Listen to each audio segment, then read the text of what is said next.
another main way by which the insurance company earns money is there's a significant time lapse between when the premiums are collected and when the claims are paid. So during this time lag, the insurance company uses this premium money collected as a float and makes investments, and out of that they earn certain investment yield. So this investment yield and the operating profit together would be equivalent to their overall P&L profits.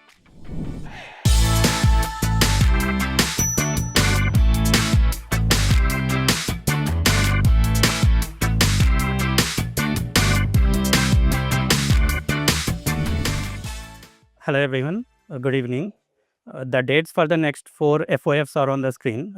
Please make a note of them. So today we'll be speaking about the general insurance sector. So earlier we had 3 videos on insurance sector. First two were by Rajiv. First one was about 12 years ago, where he talked about insurance sector, and then he went into detail of how to look at the P&L and balance sheet of a life insurance company. In the second video about 6 years ago, he talked about how to analyze the various products in the life insurance business and how to value life insurance companies. And then we had a third video by a guest speaker, Mahavir Chopra from basic.org. He talked about how to buy and what to know about insurance products from a customer point of view. So today we'll be doing more of a spin-off and going into general insurance sector. Again, not a lot of information is available, so we'll be talking about more of the basics of this sector, how to understand this sector and how to look at its financials.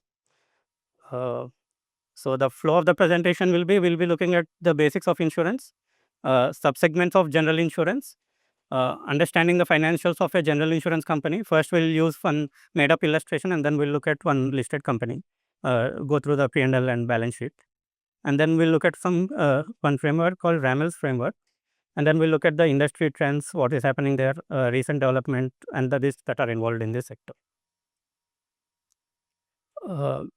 So basically what is insurance? So basically insurance is a financial mechanism to transfer risk that you are facing to multiple members. So basically a pool of people will be formed having a homogeneous risk, and the risk of one person is transferred to the entire pool, so that no one person is getting affected by a sudden accidental claim that happens to him. So basically it protects individuals and businesses from uncertain losses by pooling the risk. So basically it gives the insured person financial security and stability. So we'll look at how insurance company works. So basically first to get an insurance, the insured person should pay a premium to the insurance company. Generally after the premium is paid, there's a time lag before he makes claims. So also at the time of taking the premium, there will be some amount of cost of acquisition for the insurance company. So it could be in the form of commissions that they pay to channel partners, etc. And apart from that, the insurance company will have some operating expenses also to run the company, to pay the salary of the underwriters, etc. So these two together are called the expense ratio, commission as a percentage of premium and operating expenses as a percentage of premium. These two together are called the expense ratio, and individually they are called the commission ratio and the operating expense ratio. Sometime in the future, a claim comes to the insurance company, so then they will have to honor the claim. Typically, the claim that comes in would be more than what a single insurer will be paying in terms of premium. But because of the scale in which they do the insurance operations, the amount of collected premium should be more or less sufficient to pay the claims. So these claims are called the loss ratio. So claims to premium ratio is called the loss ratio. So basically the loss ratio tells you how good the underwriting standards of the insurance company are. Of course, there could be some one-off events which would spike the loss ratio, but generally a long-term trend should be taken over here. Now, the loss ratio and the expense ratio together are called the combined ratio. So this shows how the underwriting activities of the insurance company is performing. Uh, yeah. And then whatever is left out after all this is the operating profit that is generated. This is also called the uh, uh, technical revenue, etc. It has multiple names, but it's equivalent to the operating profit for the insurance operation. Now, another main way by which the insurance company earns money is there's a significant time lapse between when the premiums are collected and when the claims are paid. So during this time lag, the insurance company uses this premium money collected as a float and makes investments, and out of that they earn certain investment yield. So this investment yield and the operating profit together would be equivalent to their overall P&L profits. Yeah, so this is how a basic insurance operation works. So this is possible because of something called as law of large numbers. So basically, if you have a sufficiently large pool of independent risks, uh, you can underwrite the premium in such a way that the observed losses will be close to the expected losses. So this is done by the actuaries. They look at the pool that is being underwritten. They'll have some statistical information from previous experiences, etc. So based on that, they decide the pricing. And if they do it for a very large number, ideally your observed losses will be close to the expected losses, so that you can price your premium properly enough to make an underwriting profit over here. And also that underwriting profit money can be used as a float for the investment book. You can make investments on that and earn a decent investment yield out of that. Yeah. So Warren Buffett says, if your underwriting is profitable, then you are getting free capital, this underwriting profit or the operating profit that is coming out. Again, there are certain other principles of insurance. I'll just go through 2 or 3 ones. Again, these are basically basic principles of insurance which ensure that this entire thing works in a smooth process. One is the moral hazard, point number 8. So typically, you can say that the person who has taken a insurance might be more risk taking than when he didn't have insurance, uh, uh, because earlier he was responsible for the entire loss, but now he will be responsible only for part of the insurance company will be making up for the loss. So that's why insurance companies try to do loss control, doing something like deductibles or co-payments to ensure that the insured also has an incentive to minimize loss. So over large numbers, these kind of things become important in order to generate an underwriting profit. Another is the adverse selection. So basically, adverse selection says that those who come to take the insurance are typically more risk seeking than those who are not willing to take the insurance. So because of that, you have a pool of customers who are already more risk seeking than others. So you have to weed them out in your underwriting processes based on the experience and all. Also, you could do proper premium pricing. You could impose some limits on how much sum insured he can get, or you could impose some waiting periods, especially in the health insurance policies, so that the insurance company doesn't get affected by the adverse selection. So basically, if it gets affected by the adverse selection, they don't have the time period to operate the float with to generate that investment returns. Yeah. Yeah. So total, basically there are two types of insurance: life insurance and non-life insurance. Under life insurance, basically it is to do largely with the death of the policyholder, to ensure against the financial needs of the family if the policyholder dies. But again, a lot of different products have come under life insurance, which are more of investment products. And also we have got a lot of products which are for retired people or annuity streams. So you can put a lump sum in the product and get an annuity stream out of that. But today we will be focusing on the non-life insurance space. So there are about 8 health insurance companies and 34 8 standalone health insurance companies and 34 general insurance companies. Of course, general insurance companies can also offer health insurance policies. So health insurance in India is at least for indemnity against hospitalization, to cover hospitalization expenses. Of course, recently some of the new policies have started giving, redeeming money for scans, etc. also. So that sort of product product improvement is happening. Yeah. And then you have general insurance. General insurance or PNC insurance, as it's called in other countries, is to protect against damage of property or to act as a liability cover. So example, motor insurance, property insurance, engineering insurance, crop insurance, marine insurance, liability insurance, professional liability insurance, etc., which used to be not so in demand, but now more doctors are seeking that out, the liability insurances, etc. Yeah. So currently in life insurance space, we have about 5 listed entities, and in general insurance space, we have 3 listed, and in health insurance, we have 2 listed companies. In reinsurance space, there are 2 companies currently. One is operational, GIC, which is listed, and then there's one more company by Prem Bassa, which is currently not yet started their operations. And last week there was news that Geo and Alliance are also want to start into reinsurance. So we'll talk about this reinsurance terms and the individual and the different types of general insurance policies in future slides. So if you see the last 10 years kind of chart, from FY14 to FY25, the premiums return. So basically, the premiums collected by the insurance companies has grown from about 77,000 crores to about 3,07,000 crores. This is a CAGR of about 15%. This is largely led by health. Health, especially after COVID, FY21, if you see the yellow bar, has picked up a lot. So health has grown about 19% in the last 10 years. Motor has grown about 10%. 12%.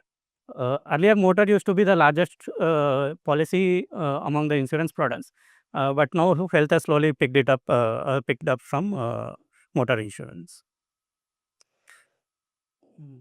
Yeah. So if you see the top 10 market share and all, so for general insurance products, general insurance has about 83% market share, and standalone health insurance, which offer only health insurance products, have about 12% market share. And there are 2 specialized insurance companies, one dealing with export imports and one dealing with agriculture. So they have about 3.61% market share. So among the top 10 are New India Assurance with 12.57%, ICICI Lombard with 8.72%. Bajaj Alliance with 7%, and the list continues. Yeah, if you look at only health insurance, because that's a separate segment where you cannot only standalone health insurance players. In that segment, general insurers have 68% market share with their health insurance policies, and the standalone health insurance companies have about 32% market share. Again, here New India Assurance continues at about 16% market share, followed by Star Health, which has about 14% market share. Yeah. So insurance ecosystem, apart from this manufacturers of product, there are a lot of other players also who play an important role in getting the products across to investors. So first is the distribution channel, which is kind of very important, because insurance has largely been a push product so far. So there needs to be a salesman to kind of sell this product. So you could have individual agents who pass the IRDAI exam selling the product. You could have brokers, companies registered as brokers, and they can sell the products. Then you can have corporate agents. So banks come under corporate agents. So they are also a major sellers of insurance products. And then there are recently the web aggregators that are coming up recently. So there are certain restrictions on how much you can do at each of this channel level. So individual agent, he can only take up one life insurance, one general insurance, and one health insurance policy to make the sales. Brokers don't have any such restriction. They can tie up with multiple product manufacturers and sell multiple products. Corporate agents, they are restricted to 3 life insurance, 3 general insurance, and 3 health insurance products. But that is currently being raised to 9 products each from each category. And web aggregators, they can only do the initial policy sale, the follow-up and the next year renewals and all has to be are taken up by the insurance company themselves. They cannot do the renewals, etc. Yeah, so currently, if you see, individual agents used to be about 36% market share about 10 years ago. They have come down to about 22% market share now. Most of this has been eaten up by brokers who went up from 22.7% to about 34% market share. And direct business has slightly increased from 30 to 33%, but direct business you see it more in the commercial side of insurance than the retail side of insurance. Apart from the distribution channels, you also need a strong regulator, which is IRDAI in this case, who sets the policies and frameworks for the insurance policies. Then you need surveyors. So if some loss event happens, then the surveyor comes on ground and assesses the loss and submits a report to the insurance company on how much loss has occurred and whose fault could it be and all. Yeah. And then in case of health insurance, you need TPAs. So for a health insurance company, it might be difficult to tie up with all kinds of hospitals. So some of them do it on their own, but some of them appoint a third-party administrator who kinds of tie ups with hospitals, who kinds of negotiates discounted prices in bulk, given that he has other insurance companies also tied up. So he negotiates discounted prices with the hospitals, etc. And he keeps a small cut of the discounts and passes the rest on to the insurance company. So you need TPS there.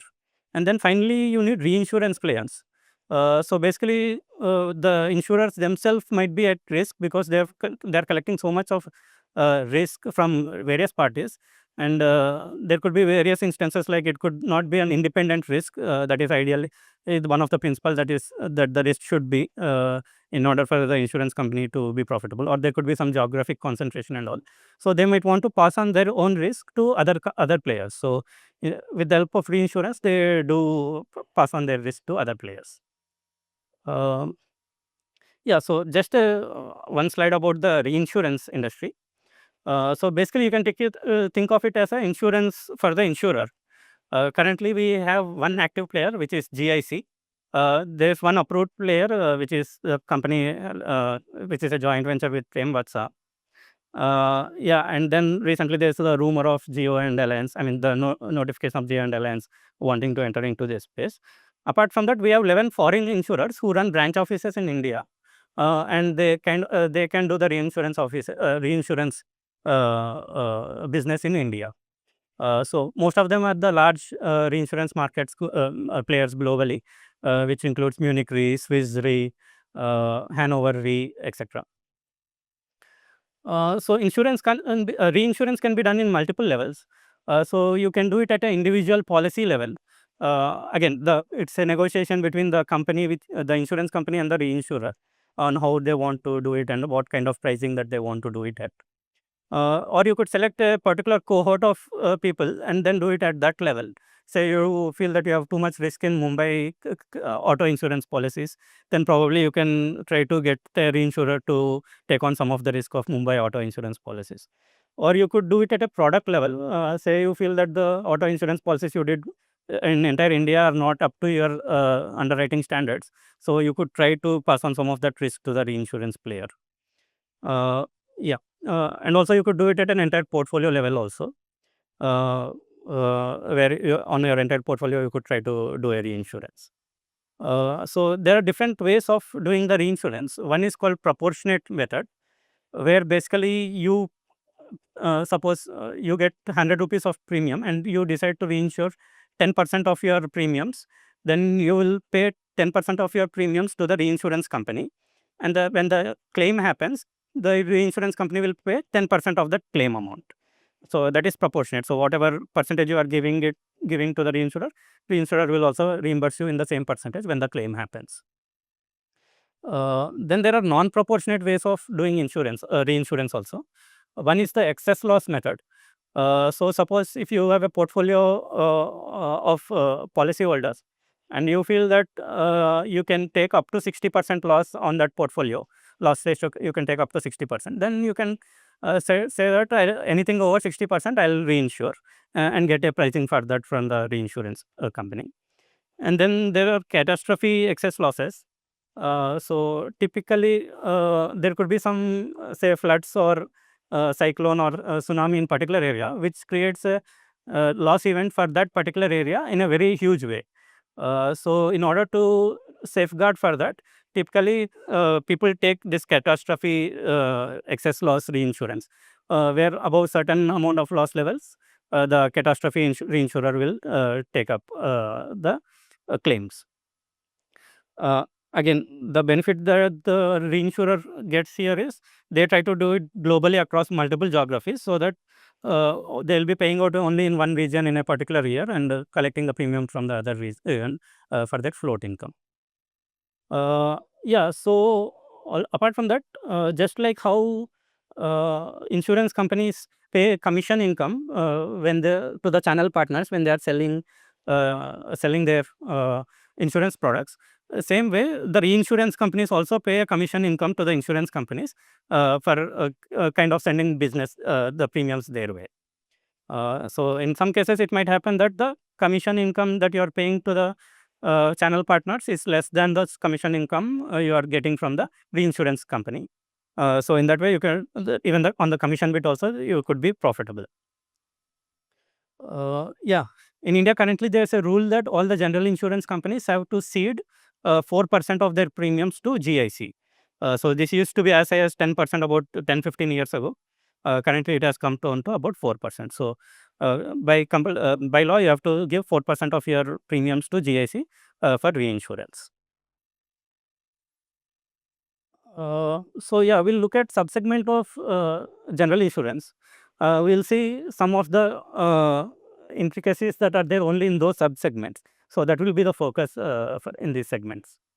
So first we'll start with health insurance, which is, as I said, about 42% of the total retail premiums currently. So basically, in the health insurance sector, currently there's a lot of growth prospects available. The penetration of health insurance in India is quite low. So if you see the bottom chart, there is the amount of hospitalization expenses that are being paid out of pocket. So the patient is paying from his own money. So currently it's at about 50%, which is quite high compared to other countries. Even developing countries like Indonesia has only about 27% out of pocket expenses for health expenses. So that is so you can see that there's a lot of underpenetration in the health insurance space. So that is one area of growth that is available for them. And then the healthcare inflation has been very high in Indian markets. So from 2016 to 2023, Indian healthcare costs have grown at about 150%, which is the highest in the world, whereas even developed nations are at about 120-122% only. So in that way, both the healthcare inflation and the out-of-pocket expenses being high create a market opportunity for health insurers to tap into that. Yeah, so there are decent growth prospects in this segment. So in health insurance, there are multiple types of health insurance. So one is group health. So typically, this is what you get from your corporates, where there won't be any waiting periods or pre-existing disease exclusions, etc. So basically, they're underrated for the entire corporate as one corporate employees as one entity, price the risk, and typically the corporate pays the premium, and you get the insurance cover without any limitations. I mean, limit on the sum assured, but no limitations on pre-existing diseases and waiting periods. So this is a very competitive segment. Typically, whenever big corporates want to uh, whenever that annual renewal time comes up, multiple insurance companies are invited and they are asked to bid against each other. So a lot of times what happens is in the group health, companies bid so aggressively that even at the starting point only, they know that the claims will be so high that the premiums will be wiped off. But only because of that gap between the premiums coming in and claims going out, they will be able to make some float money. So they kind of take the group health policies for that reason. Also, sometimes they will be able to negotiate better pricing with the hospitals also if they have group health policies, because a lot of people will be coming in through that policies, etc. And then we have the retail health, which is what typically you as an individual take. Again, because of the low under penetration levels and the high utilization costs, this should see a decent amount of growth going forward.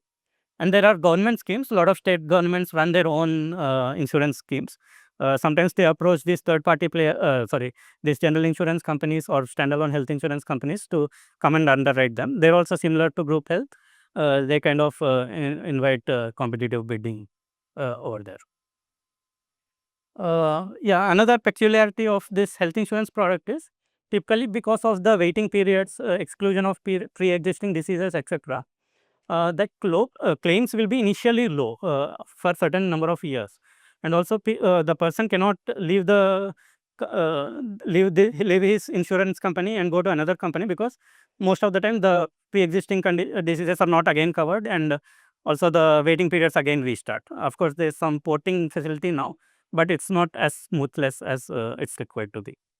Yeah, so because of that, the initial claims should be low, but once your portfolio starts aging, so after say 10 to 15 years kind of a range, you will see increased number of claims, because those young people you had given initially would start aging now, and the claims will high amount of claims should start coming in now.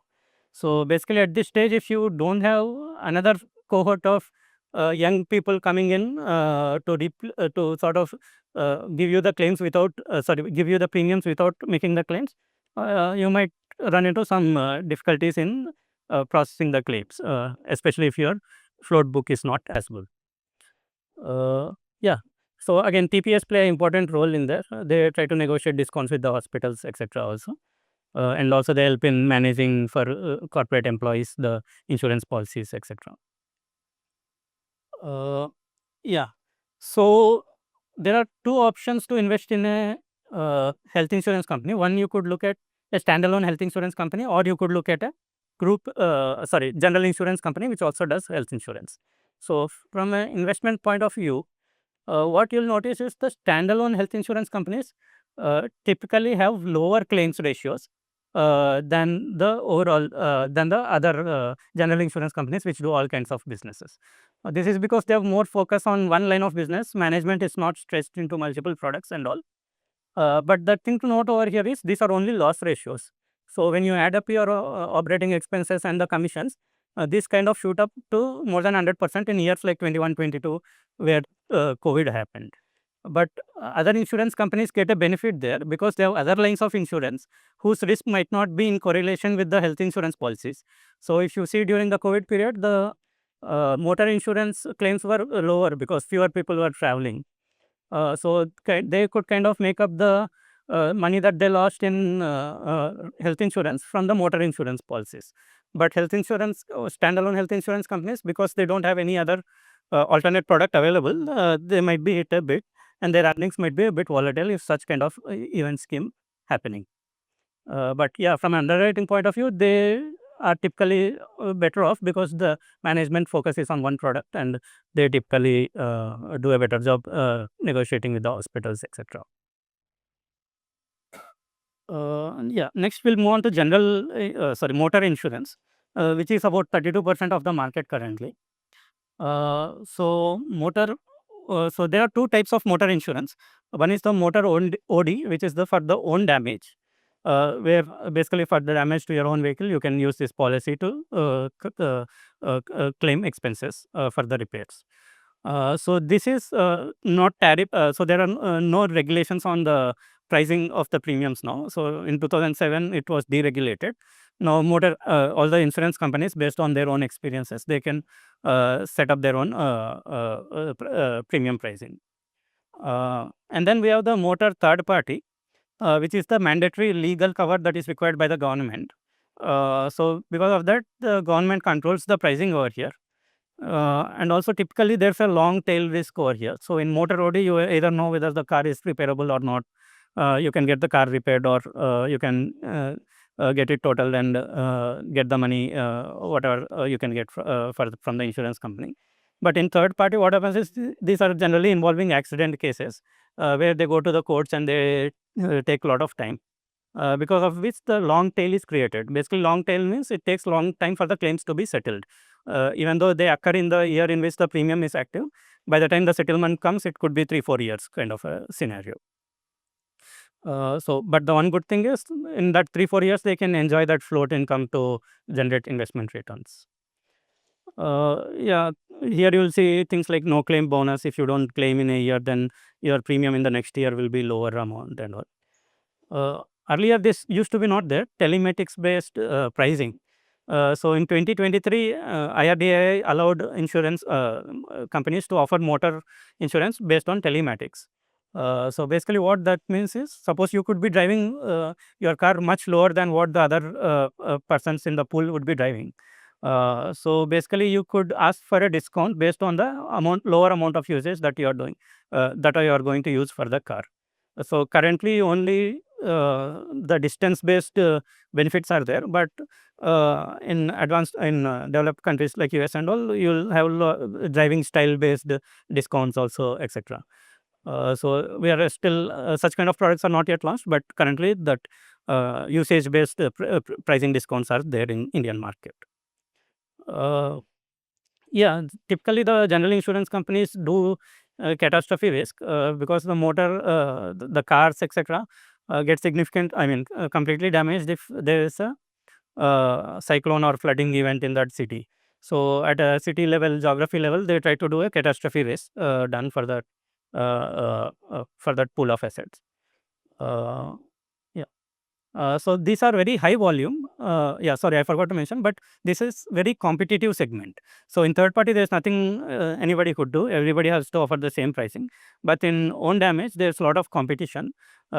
People try to poach each other. This is not like health insurance where there will be waiting period. So every year you could keep switching policies to get better rates also. So because of that, the margins are very thin. But given the high volume, because of the vehicles that are there in the market, uh, that are there on the roads, you'll get the high volume benefit over here. Uh, yeah. So yeah, this might not be readable. I'll just call out. So these are the loss ratios. First one is for the motor OD. Second one is for the motor third party. So motor OD, if you see 21, you'll see a big a drop in the loss ratio because lower number of people were driving the vehicles. Yeah. So if you see the loss ratios, currently it's at about 75% for FY24. On top of it, you'll again have to add your expense ratio, commission ratio to get the combined ratio. Yeah, so motor third party, so you'll see a big drop in loss ratios from FY 19, 20 to 21.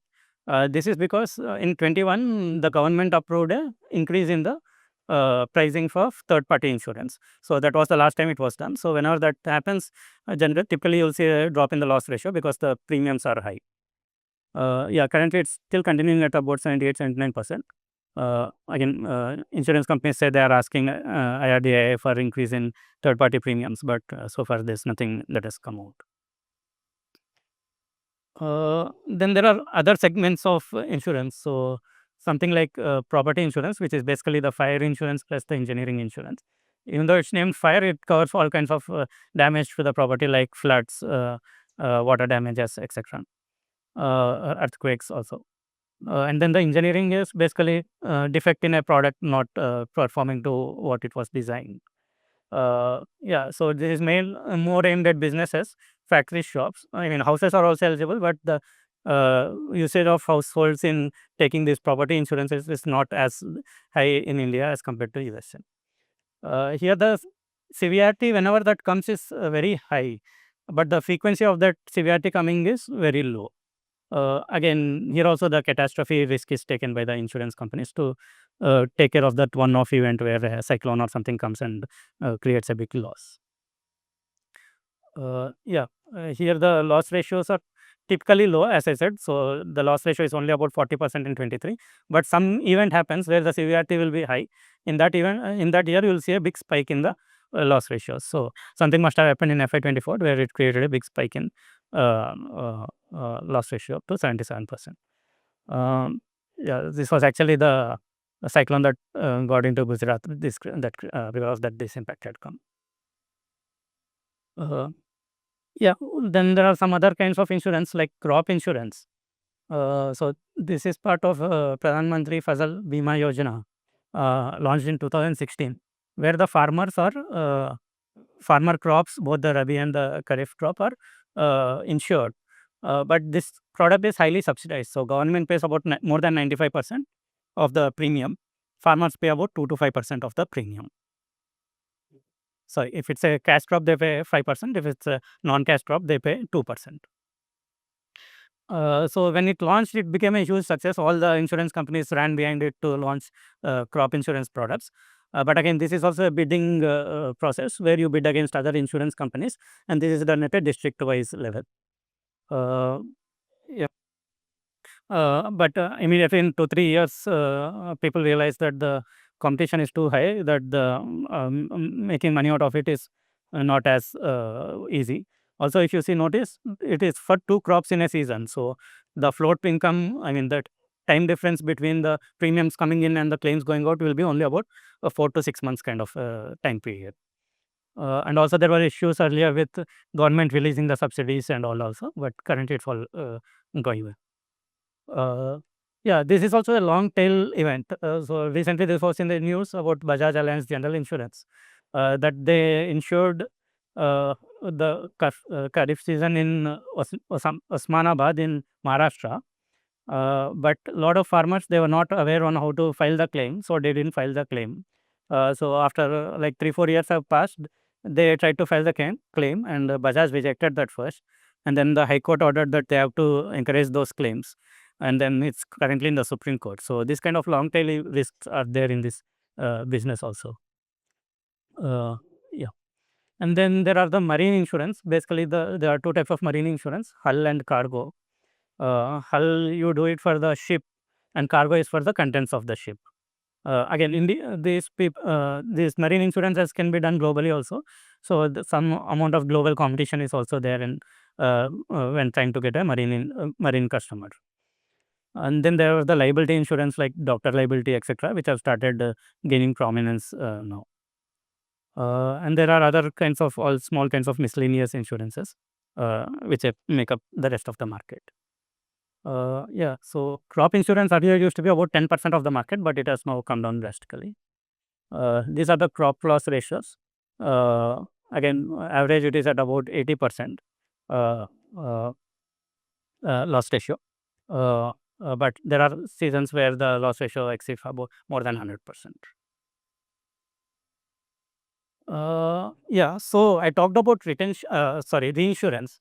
So basically, insurance companies have the option of either retaining the premiums with them and taking on the risk, or they can try to get reinsured by passing on the premiums to the reinsurance company. So retention ratio is basically the amount of premiums that they have kept to the total premiums that they have collected. So Indian companies, they are not as good as in things like fire insurance, basically property insurance, engineering insurance, marine cargo insurance, etc. So they pass on the lot of risk to the reinsurance companies. So in fire, especially if you see, they retain only about 30% of the risk and pass on 70% to the reinsurance company. Similarly, in engineering, only 30% is retained. Rest is passed on. Same with marine cargo, etc. So two places where they try to retain more amount of risk is motor OD and motor TP, where typically they have that local experience of looking at the risk. So only about 83% is retained and only about 17% is passed on to reinsurance companies. For motor TP, it's even higher at about 90%. For health insurance, the retention is about 85 to 87%. So now we'll use a simple illustration to understand the various terms that you will come across in the when reading an insurance company's financial statements. Uh, so let's assume a base case, very simple case, that all the premiums comes on the first day and all the claims go out on the last day of the financial year. So in that case, you will get the 10,000 rupees, assuming the return premium is 10,000 rupees on the first day. You have that one full year to earn the interest income, assuming taking an assumption of 10% interest rate. You will get about 1,000 rupees as interest income. Now, assuming the claims incurred are at about 60%, you will pay about 6,000 rupees, but you will pay this on the last day. So you have that 365 days to earn this 1,000 rupees. And then the other other expenses are there. Typically, they happen in the starting, but for this case, I haven't considered that it happens in the starting. So about 3,000 rupees has come at about 30% expense ratio. So the combined ratio will be about 90%. So basically, the underwriting result or the underwriting profit from the underwriting activities will be about 2,000 rupees. So terms you will see here are the gross written premium, which is basically the entire premium that you are collecting. Now we'll add one complication to this case. Now we'll add a reinsurance company that comes in between. We'll assume that you are reinsuring at about 10%. So you'll correct that 10,000 rupees, but you'll see so giving money to the reinsurance company is called ceding. So you'll see 10% of that amount to the reinsurance company. So 1,000 rupees you'll be going out. So now you'll get a net return premium amount, which is about 9,000 rupees. So there are cases where even normal insurance companies also do slight amount of inbound reinsurance to diversify the risk. So if that is there, then you'll add that also here, and your net return premium increases in that case. Yeah, and again the rest of the assumptions are same. You'll earn 10% on the interest income, but you only have 9,000 rupees to invest for the year. So you'll earn only about 900 rupees. And then the gross, whenever the claims come, you will pay only 90% of the 60%. So 54% of the total claims that come in. So the remaining remaining 6% is paid by the reinsurance company. So we are assuming here a proportionate reinsurance treaty is there. Yeah, so this way you can reduce your claims incurred to about 5,400. Other expenses continue to be about the same range, but of course you'll get some commission income also, because you're taking some income from the reinsurance in form of commission. So that will be subtracted, but I've taken a very simple case. So again, here in this case, the underwriting result or the underwriting profit will be about 1,800 rupees. Now we'll try to increase the complexity a bit more. So till the earlier case, we were assuming that the premiums come in on the first day and the claims are all happening on the last day. Now what happens if the premiums don't come in on the first day, and say the policy is taken on the 90th day of the year? So what happens is, in this financial year, you have about 270 days of risk to be covered, and in the next financial year, you have another 90 days of risk to be covered. So assuming the same things, you have a net return premium of about 9,000 rupees. Now you need to transfer 25% of the premiums that you have earned to the next financial year, because only proportionate basis you are allowed to take.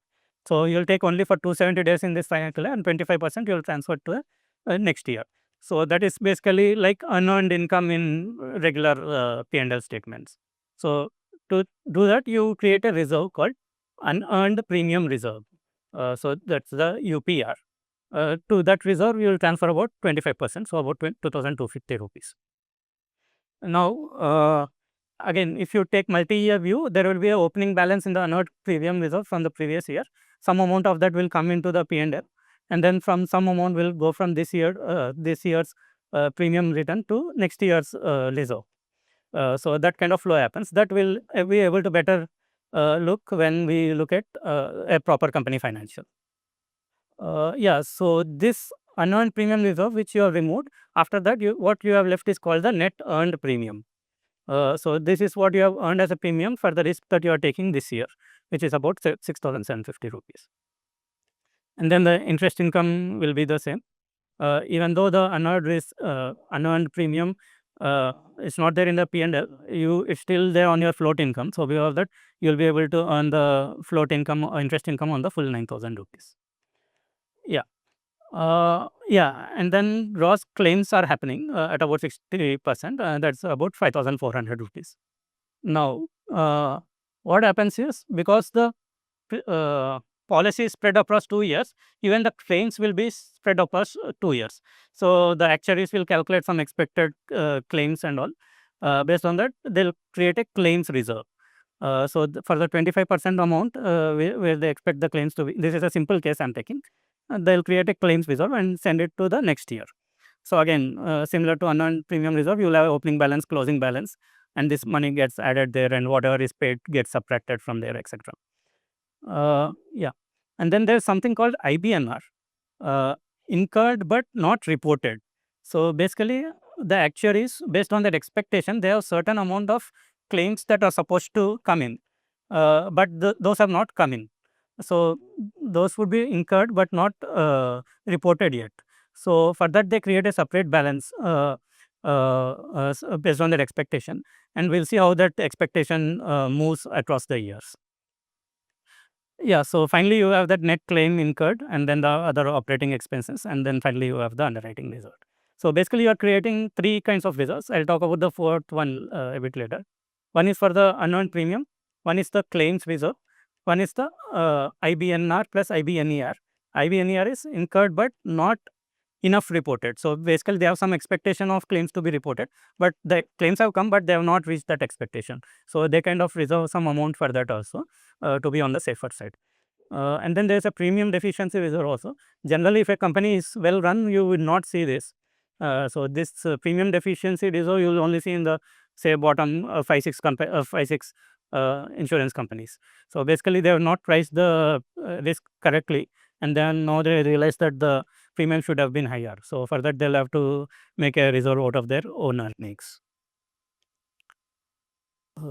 Yeah. Yeah, again, so the reserving methods and all are the up to the actuaries to decide. They generally give a disclosure in the financial statements, notes to the financial statements on how they are doing the reserving, etc. So you can, yeah. Yeah. So now we'll move on to a ICICI Lombard's case, so that we'll be able to appreciate the full flow of the money from premiums to profits and then onto the balance sheet. Yeah, so for one thing is insurance companies do a lot of disclosures, regulatory disclosures. So even if it's a unlisted company also, they have to do plenty of disclosures every quarter. So the first 26 are called financial disclosures, where you'll get all kinds of financial information available on these companies. So that even the person who is taking the insurance is aware of how the company is being run, etc. And then the next set of 27 to 46 are non-financial disclosures, which again talk about various other aspects of running an insurance company. So some of the key ones are, you'll see the premiums and premiums breakup in the NL4, and about the claims and claims incurred in NL6. Others are all quite common. You'll see the investments, how much investments they have in NL12. Yeah, and NL17 has the current liabilities. So all the reserves that you are doing flow into the current liabilities. So you will be able to see them out there. Yeah, and NL25 is about solvency margin. We'll talk about this in the coming slides. Again, an important disclosure to look at. From this, you can look at the NPAs in the investment book, etc. This information is available over here. And then there's something called claims data and aging of claims. So if you study these two, you'll be able to understand how conservative or how aggressive is the insurance company in when they're doing that reserving policies. Yeah. So yeah, let's move on to ICICI Lombard annual report. So unlike a traditional manufacturing company, you will see two P&L accounts and one balance sheet. So one of the P&L account is called revenue account, where all the insurance operations happen, and whatever is left out after all the insurance operations happen is flows into the normal P&L account. So again, the disclosures are so good that they give each line wise how much is the premiums earned, etc. Since I couldn't fit all in one slide, I just took the fire insurance here. Uh, yeah. Yeah, so first is the premiums earned. This is the net premiums earned or the net premiums written that we saw in the third slide in the illustration. So you can get a breakup of that also, either in the public disclosures or in the schedules to the annual report. So basically, you have the gross direct premiums. These are the gross premiums written that I talked about in the first example. And then you cede something, you accept some reinsurance. So you add that amount also as premiums written. And then you cede something to the reinsurance companies. You subtract that amount. You are left with the net return premiums or net premium income. Now, as I said, you create an unearned premium reserve and you add whatever is the difference in the unearned premium reserve. So, whatever, if you look at unearned premium reserve account, whatever is not meant for this year goes into there, and whatever is meant for this year from that reserve will come back into the balance sheet, into the P&L statement here. So, that net difference you will be taking. So that will give you the total premiums earned, net premiums earned. That is the first one. Next one is the next three lines are the investment income that the company is generating, profit on sale of sale or redemption of investments, and interest, dividend, rent, etc. that the company is able to generate. So these are then there are small other incomes also, like foreign exchange gains, etc. But we'll kind of ignore them for now. So these three are the uh, uh, what do you say, income lines in the revenue account. Then there are some expenses which like remuneration to MD, CEO, etc., which technically should be paid from the operating expenses of this company, but you'll get a reimbursement contribution from the shareholders account. So that whatever comes in from the shareholders account is also recognized as an income. Now you'll move on to the claims incurred. So if you see the claims incurred, this table, entire table. So first you'll have the claims that you pay in this year, and then you add the reinsurance accepted for direct claims. So basically you took the reinsurance risk here, and the claims have to be paid over there.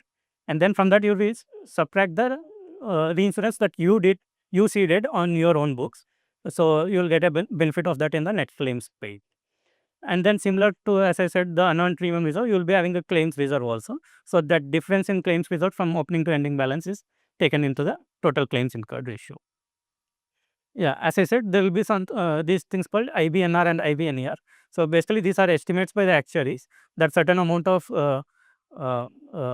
claims have to come in, but they have not been reported yet, or certain amounts of claims have come in, but the expected amount of claims have still not come in. So you'll take a difference of that also over here.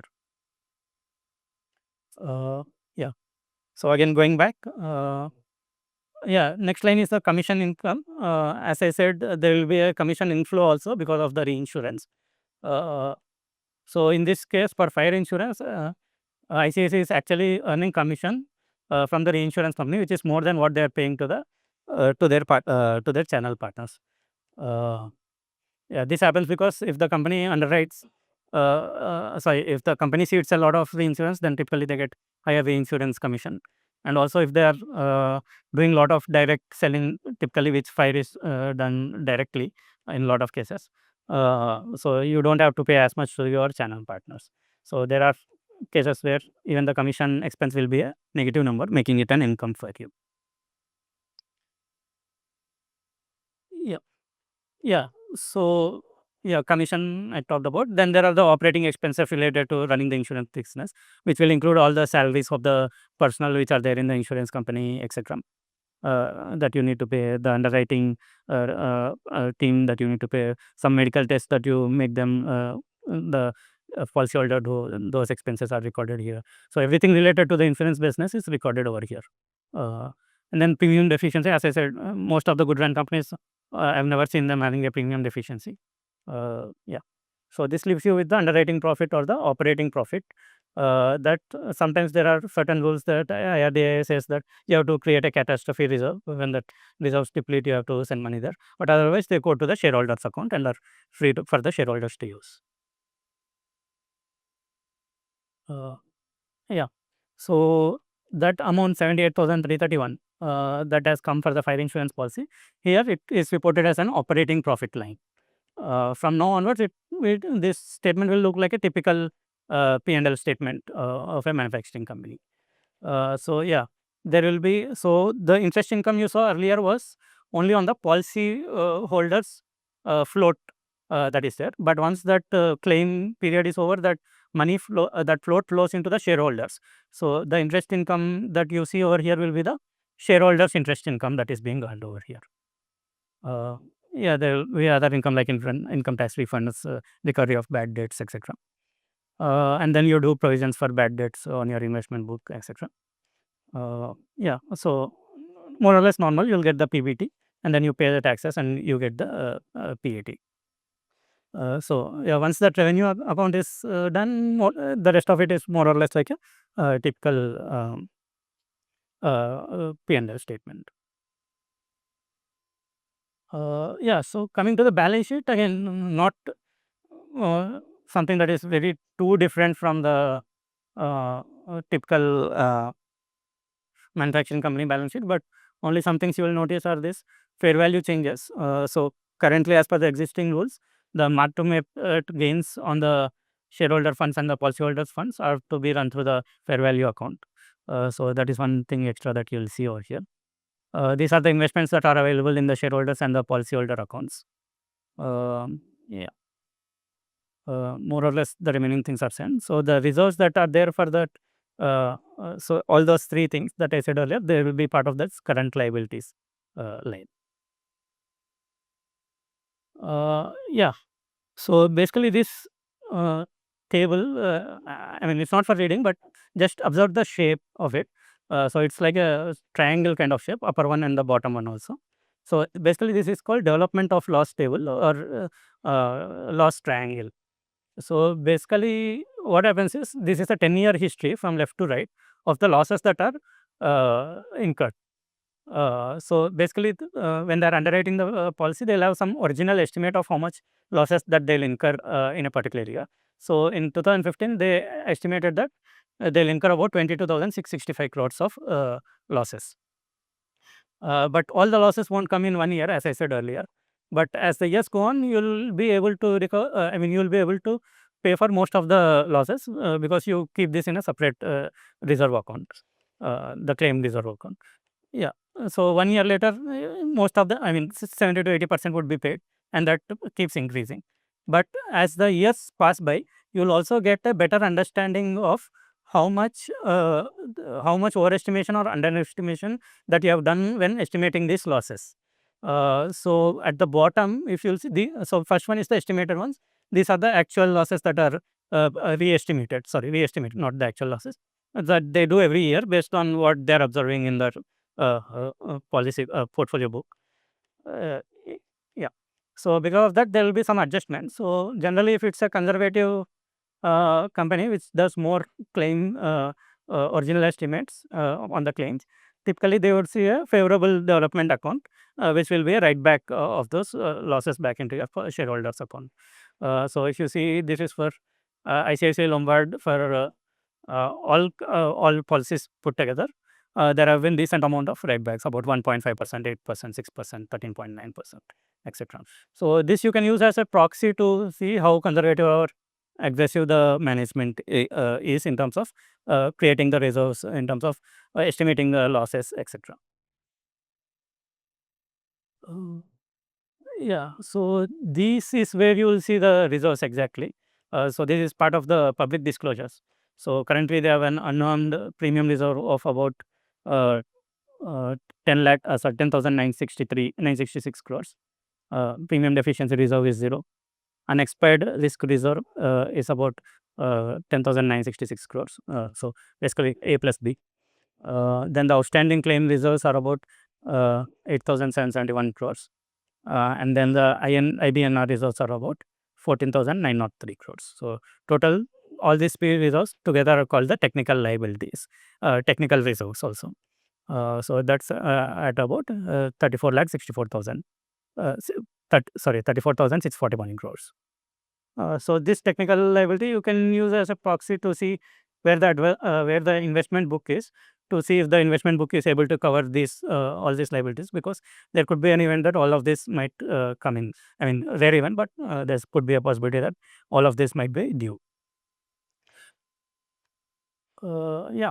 So then we'll look at one framework which is used in the insurance industry to ensure that you're not missing out on anything when analyzing an insurance company. So it is similar to the CAMELS framework that is used for banks. This is RAMELS, which is used for insurance companies. So first, R stands for risk profile. So here you should be looking at the underwriting risk, on how much underwriting risk they are taking, how much insurance ceding that they are doing, etc. What is the catastrophe exposure, how much they are insuring, etc. What is the business mix? Are they a single line business or they a multi-line business, etc. Then how diversified is the risk pool, etc. are some of the things that you should be asking the management. Then you look at the asset quality. So basically here you look at the entire investment book. What is the credit risk that they are taking? What is the mark to market sensitivity that is there on their investment book? etc. So basically, here you are trying to assess if the investment book is safe or not, if it is liquid, if is it whether it is liquid enough to meet all the requirements or not, etc. Then you can assess the management on government strategy, risk culture. You could use that claim triangle as a proxy to see if the management is aggressive. I mean, if the actuary of the company is aggressive or conservative in doing the claims, etc., and creating the reserves, etc. Then earnings quality, you can look at underwriting profits, combined ratio, how disciplined the reversing is, etc. Typically, underwriting profit, the combined ratio entirely, you would see it close to 100% only. I mean, 95 to 100 would be a very good range to have the underwrite that combined ratio in. Uh, yeah. Uh, yeah, less than 100 is a very good number. As Buffett says it, anything less than 100 is a free money that he is getting in order to run his investment book. Then you look at liquidity in order so that there is enough liquidity and there's no ALM mismatches so that you can meet the claims that might be coming up in the near future. Can the insurer meet the sudden claim search? What kind of sensitivity analysis they are doing on their asset side, etc. You can ask. And then you look at the solvency and capital. So solvency will come in the next line. And then RBC compliance is risk-based capital. This is something also that will come up in the next slide. So basically, you will be assessing how well capitalized it is and whether it has enough buffer over whatever is the regulatory requirement, so that it doesn't have to suddenly stop issuing new policies, etc. So regulation point of view, they look at two ratios currently. First one and the important one is the solvency ratio. So solvency ratio is equivalent to, I would say, the capital adequacy ratio that you see in banks. But the way of calculation is slightly different, and they are trying to change that also to be more in line with the risk that is there on the books. So the formula is available solvency margin by required solvency margin. Available solvency margin is basically the assets minus liabilities, where you remove all the technical reserves and the extra assets that you have. Required solvency margin is calculated based on the lines of business. So if there are lines of business where the tail risk is long, then they'll have slightly higher weightage in terms of in higher risk weightage kind of thing. So there are two options that the companies can choose, either based on their premiums or based on the claims. 20% of net premiums or 30% of the net incurred claims. So the ratio of RSM to ASM is the solvency ratio. Minimum currently required is 1.5 times.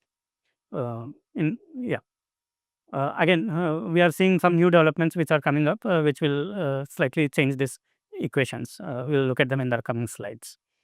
And then expenses of management. This is something that has come up in recently, about 2023, I think, where basically RBI has set some limits on how much your commission ratio and OPEX ratio can be in total.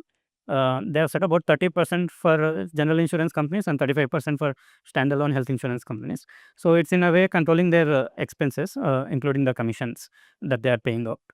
But again, it started in 2023, but till 26, at end of 26, they have an option, and they need not be compliant. They can basically work towards the compliance. And from FY27 onwards, they have to be in compliant with these ratios. And then there are certain investment regulations. So you see that they'll be having a lot of float book available to them, but they are heavily restricted in India on what they can do with the float book. There are some minimum allocations required, where GSECs have to be minimum 20%. State government and other approved securities could be about 30%. So approved securities are AA and above rated companies, sovereign rated companies, corporate bonds, and equities also are allowed, but there are some constraints that it has to be and I think profitable for 3 years and dividend paying for 2 years. Some other constraints are there on the equity investments that they can make. And then there are some targeted investments that they have to make. in the housing and infrastructure. They can buy infrastructure bonds or give loans to housing projects, etc., which is about which has to be at least 15% of the uh, investment book. There are some maximum limit on how much they can have in equity and liquidity mutual funds, which is about 15%. Typically, what I've been observing is Indian companies tend to keep it around 10 to 12%. There are some companies which do keep only 8% in equities and remaining in government securities, etc. So, because of this way it is structured, you will see that the investment yields are more or less in line with the AAA yields that are currently going on in the market. Yeah, they can do other investments, but again, these are all heavily restricted. So, for example, they can do venture capital investments, but only up to 2% of their capital. They can invest in REITs up to 3% of their capital each, etc. So, in a way, large majority of the loan book is dedicated towards government securities or directed funding into housing and infrastructure sector. Yeah.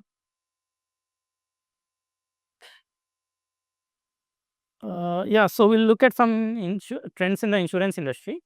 Uh, so basically, the story around Indian insurance is that the insurance sector is very underpenetrated in India. So insurance penetration, uh, um, which is the ratio of gross written premiums to GDP. For life insurance, it's about 2.8, and non-life insurance, it's about 1%. So overall, it's at about 3.7%. So if you compare it to other countries, India is quite on the lower side, especially for the general insurance at 1% is quite low, where even other developing countries also have much better general insurance book. So in a way, there's some opportunity available in order to exploit this and grow faster. And then there's something called insurance density. So insurance density is basically the premiums that are written uh, to to the GDP. Sorry, not to the GDP, divided by the population. So per person, how much insurance we are paying is the ratio that is being calculated here. Again, non-life is very less at about $25 per year we are paying in insurance premiums. Life is about $70, but again, life includes those investment products also, which takes it higher. So even in this metric also, we are like the second from last in terms of insurance density, just above Indonesia. Even countries like China, etc., are doing much better, even though the insurance curve shall also developed quite recently only. Um, Yeah. So if you look at the overall industry metrics on loss ratios, etc., so total loss ratios are at about 80%, and it have been at that level for the last 4 years. If you see at an industry level, the combined ratio is also more than 100%. This is largely due to the PSU insurers, 4 PSU insurance, who are running at significant losses, and all four together have some decent market share. Yeah, but overall, the loss ratios are at around 80%. Of course, there are some segments which will be lower and some segments which will be higher. Then if you again, as I said, combined ratio, which is the orange line, is around 110% in FY24 for the industry. Again, it's being skewed by the general insurance, PSU insurance players. Yeah. Yeah. Commission ratios, expenses ratios are at around 15% each currently. Uh, yeah. So if you look at these numbers, you will feel that, so where are the insurance companies making the money? So let's do a DuPont analysis of the financials of an insurance company. So this is an insurance company where the gross written premiums are at about 92.5%. Net earned premiums are as a percentage of average assets. So everything is done on with the average assets as base. Net earned premiums are at about 78% of the average assets.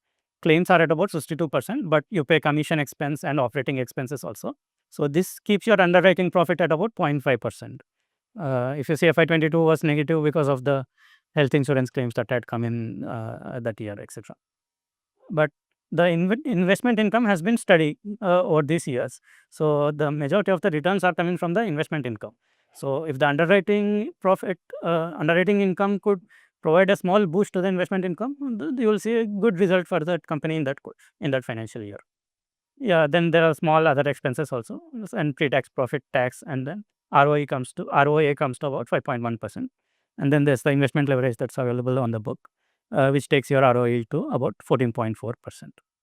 Yeah, so if you calculate backwardly, about out of this 14.4%, majority of that is coming from the investment income only. So underwriting profit, if they give a good push, then overall ROEs will also improve. Otherwise, you're dependent only on the investment income. So some recent developments are happening in this sector. First one is the insurance for all scheme announced by the government. By 2047, they want everybody to have insurance coverage. That's one thing that could boost the insurance premiums in the sector. Then the regulator has loosened up a bit. Now it is use and file of products. Earlier it used to be you file the product with the regulator, you get approval from the regulator, and then you can use the product. Now you can start using the product and then simultaneously file the product with the regulator. Yeah. And then there are some positive moves in terms of for the end customer in terms of limiting health insurance premiums for senior citizens. I mean, the increase in health insurance premium is limited to 10%, etc. Yeah, and then there's this Insurance Amendment Act that is proposed. It was supposed to be part of this monsoon parliament session, but it hasn't come. It is not part of the bills over there. So basically, that increases the FDI limit to 100%. Currently, it's at 74%. So that will enable more of global insurers to come and set up their insurance shops in India. That should ideally provide some amount of competition for the local insurers, and you might be seeing some price competition, and you might be getting better premiums, etc. But again, from the investment point of view, you will be seeing a lot more competition, which will eat into your underwriting profits. There is a plan to launch a composite license. So composite license is basically with one license you can do all three. Currently, you are not allowed to do all three. You need to have separate companies and separate licenses. That's also part of the plan. And then there's a plan to launch open architecture per agents. So as I said earlier, individual agents are limited to about one health insurance company, one general insurance company, and one life insurance company.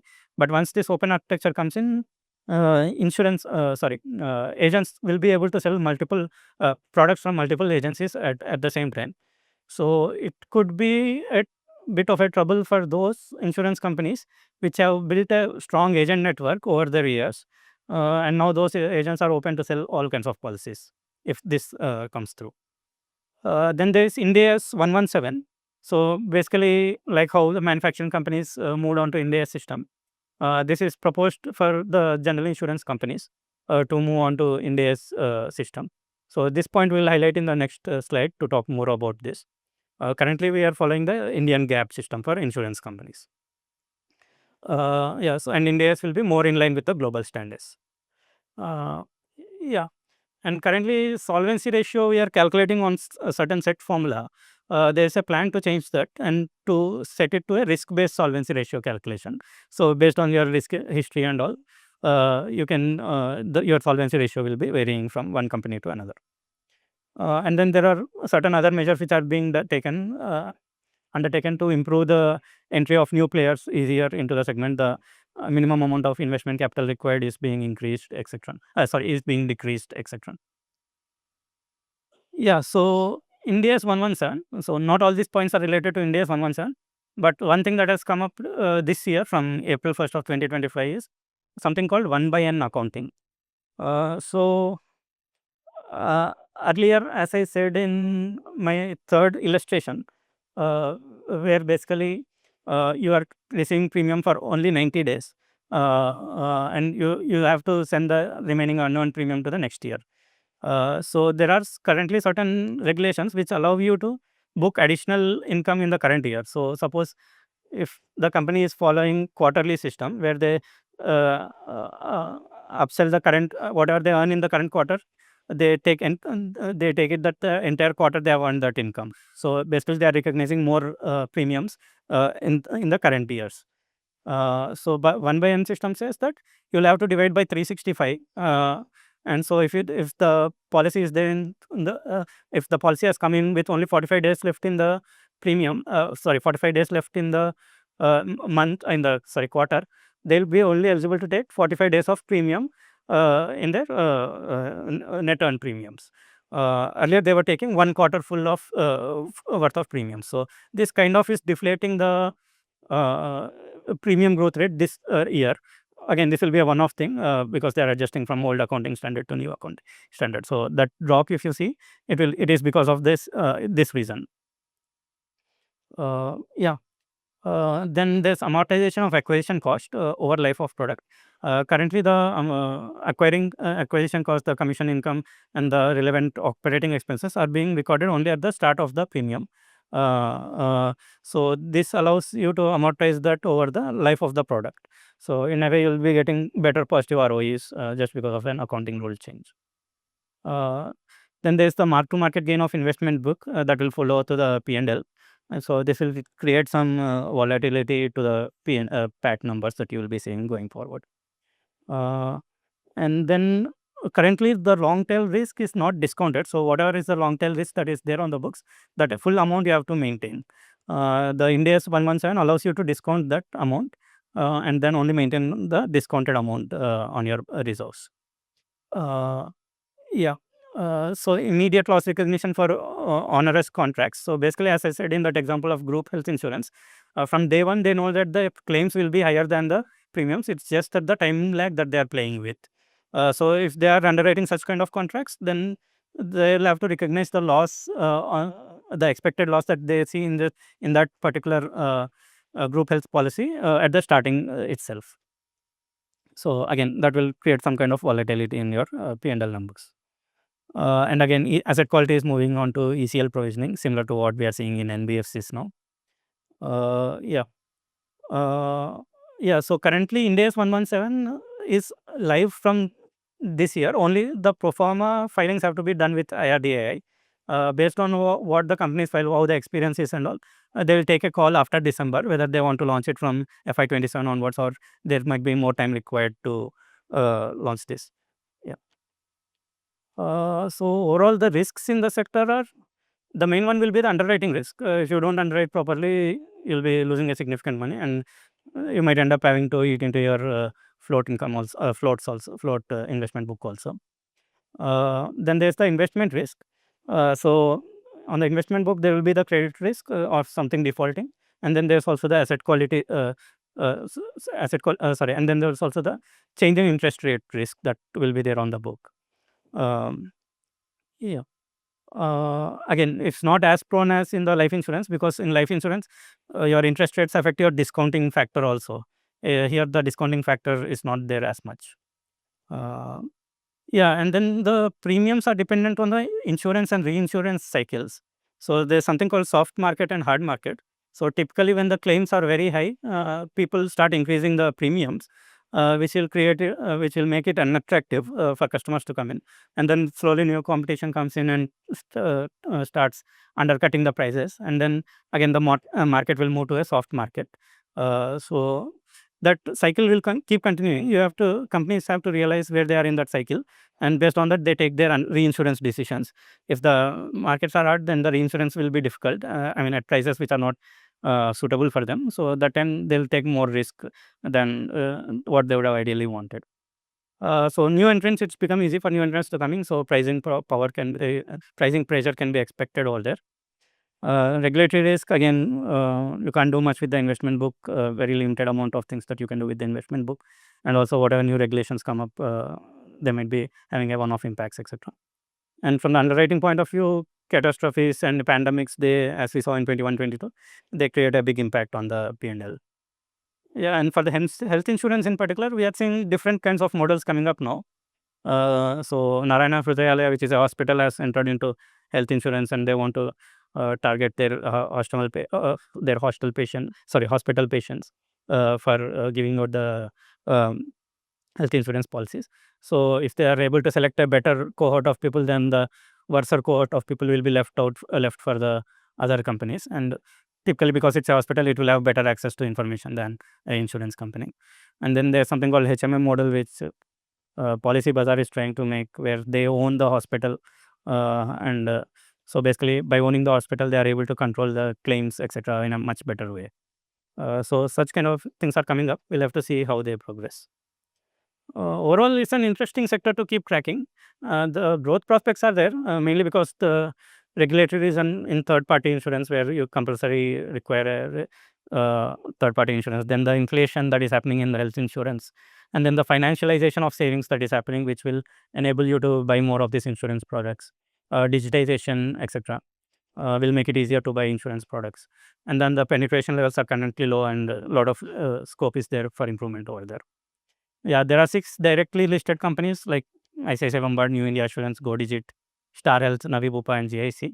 And there are more indirectly listed also if you take subsidiaries of banks, Bajaj Finserv, Aditya Birla Capital as one health insurance subsidiary, etc. But the valuations are not, I would say, in line with the global valuations. But of course, there's a growth story here, but how much you can justify for the valuations is something you have to decide. Yeah, sources are the IRDA handbooks and General Insurance Council yearbooks, etc. Any questions? So, recent development, the one before that. This one? One before? Yeah. And before? Only 2 are there. Yes, this one, DuPont analysis. So, I didn't remember because you didn't have a slide number. Yeah. So, this applies, you're saying that the typical gain that each company is making, if the ROE is 14%, half of that is coming from investment income. Yeah. This is for what? Industry specific? No, this is for one company specific, but typically you will see in that similar range only. Similar range for everybody. Maybe if it's a better run company, underwriting profits will be slightly higher. But this is not only fire or only... no. This is everything. Actually, this is a health insurance company. This is only health. But typically others also, overall combined ratios you will see in the 90 to 100% kind of range. I mean, in the best case scenarios. Okay. And the other thing is, in one of your previous slides, you mentioned that 50% is what the retail consumer is paying in terms of the claim settlements. So, which is, quite early in your presentation, you mentioned that. So I'm thinking, why is that happening? Is it because the policy is inadequate? Is he taking a smaller cover? Yeah, or is that what is the problem? Why is he? Yeah, that one. Yeah. That one. Yeah. So in health insurance, out of pocket 50%. Yeah. So that's on quite a high end. Basically, health insurance penetration is quite low in India. So general insurance itself is about 1% of the GDP. No, I appreciate that the penetration is very low.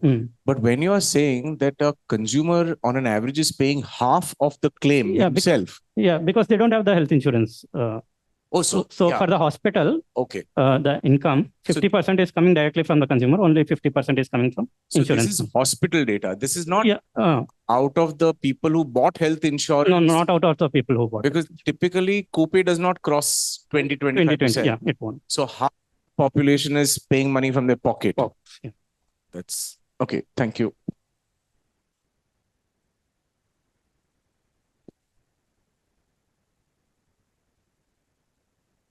Hi, it was a great session. I just had a doubt. What are your thoughts on why reinsurance market is not really penetrated yet by companies? So earlier the regulations were also quite tough to set up shop in India. So foreign companies were allowed to operate with only a branch over here. So we have 10 good reinsurers, almost the top 10 reinsurers in the world, which do it indirectly via their branch offices here. But yeah, Indian reinsurance companies, till 2000, it was only allowed for GIC. After that, it was opened up, but again, regulations are tough in the reinsurance segment. And you need long period of time to start becoming profitable and all. Okay, there was one company called ITI which got a reinsurance license, but again they surrendered it after 2-3 years. Yeah, hi. Will the solvency ratio affect the investment book, or what is the logic of solvency ratio and the investment book? So it won't affect the investment book directly. So basically, your available solvency margin, which is the assets minus the liabilities. So assets are there in the investment book. Investment book is there in the asset. So that will continue as it is.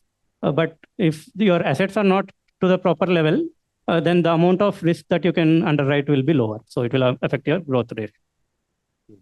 Another question was, are there any listed surveyors? Like we have TPAs, but any listed I surveyors? don't think so. Typically, surveyors are individuals who Okay. take the license It's and not do it. organized. Yeah, at least that's what I'm aware of. If there are companies, I'm not.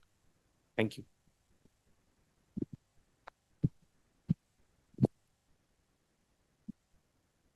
So it is very important to know the broad direction of health insurance companies.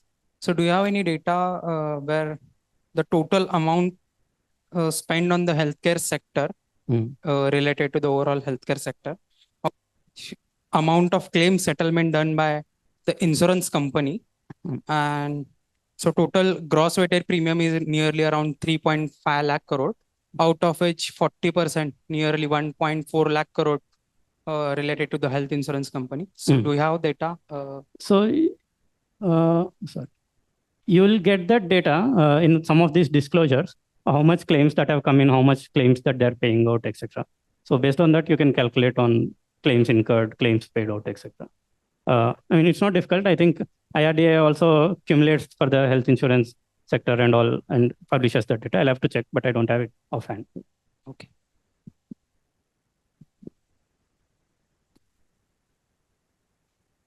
Yeah, so this claim incurred and all you'll get from each segment wise. So health segment you can take and calculate. We'll just check if there are questions from the Zoom audience. Hey, hi, Prithvinath. Thank you so much. There is one basic question. Life for general insurance. Tough to answer. Have both from a consumer point of view. No, but which is a better business model? I would say life is a better business model. You have much longer runway to enjoy that. Yeah. So your claim ratio comes at the fag end, maybe sometimes, maybe not. Yeah, and you have Got the it. standard incomes and all etc. coming in. I understood. Okay, fair enough. Thanks. Cool. There's one question in the back. Rohil. Just 1 second. Get the mic to you, please.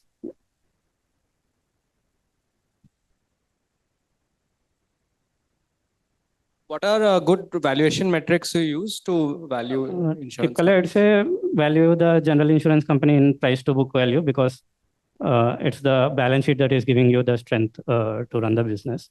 All your investment book and all are there in the balance sheet. So Indian general insurance companies, Lombard trades at around, I think, more than 4.5 times price to book. Whereas globally, you would see them trading at 1 to 2 times, maximum 2.5 times price to book. There is a growth story in India, but we'll have to see whether that kind of just premium is justified or. Thank you. Cool. Seems there are no more questions. Thank you, Prithvi, for a comprehensive walkthrough.